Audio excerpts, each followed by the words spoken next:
በህይወታችሁ ጭልም ብሎ ተስፋ ያጣችሁበት ጊዜ አለ? ሰላም ወደ ኦርቶዶክሳውያን እንደናችሁ። በህይወታችን ሁላችንም ቢሆን ይብዛም ይነስም እናሳልፈው ክፉ ጊዜ አለ።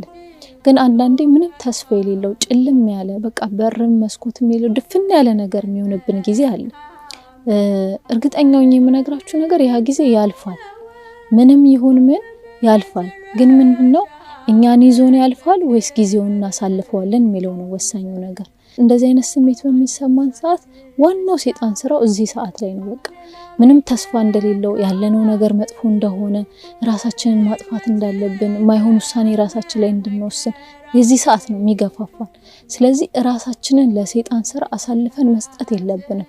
ማሸነፍ አለብን፣ መታገል አለብን። ምንም እንኳን ነገሮች አስቸግረውን ለራሳችን የምንኖርበት ነገር ብናጣ እንኳን በዛ ሰዓት በጣም ለኛ መኖር የሚመኙ በእኛ መኖር እኛን በማየት የሚደሰቱ ቤተሰብ ልጆች ያሉን ሰዎች እንኖራለን። እነዛን ሰዎች ለማሰብ ሞክሩ። እዛ ጋር ጆሮአችሁ ላይ የሚመጣውን ድምጽ አታዳምጡት። በቃ እናንተ ጥሩን ማሰብ ትችላላችሁ። ይሄ ማታ ላይ እንደዚህ አይነት ስሜት የሚሰማችሁ፣ ቀን ላይ ከሆነ ግን ወደ ቤተክርስቲያን ሩጡ።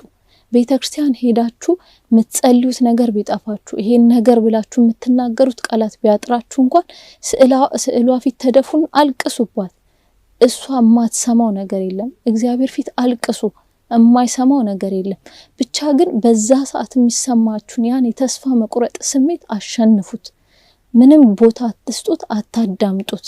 ያቺ እስክታልፍ ነው። ያቺ ቅጽበት ካለፈች በኋላ ምን ሆኜ ነው ምናልባት ለምንድነው እንደዚህ ያሰብኩት እስማም እንደዚህ አይነት ሐሳብ እንዴት መጣብኝ የምትሉበት ነገር ሊኖረው ይችላል። ስለዚህ እንደምንም ያቺን ቅጽበት ለማሳለፍ አይምሮአችሁ ላይ የሚመጣውን ያን መጥፎ ስሜት ተጋፈጡት። እኔ የክርስቶስ ልጅ ነኝ።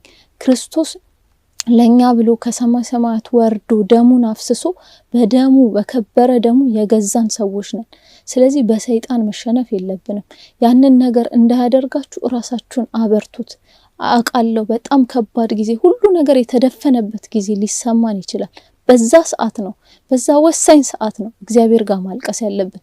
በዛ ሰዓት የምናነባው እንባ ያለ ምንም ጥርጥር ነው ፈጣሪ ጋር የሚደርሰው።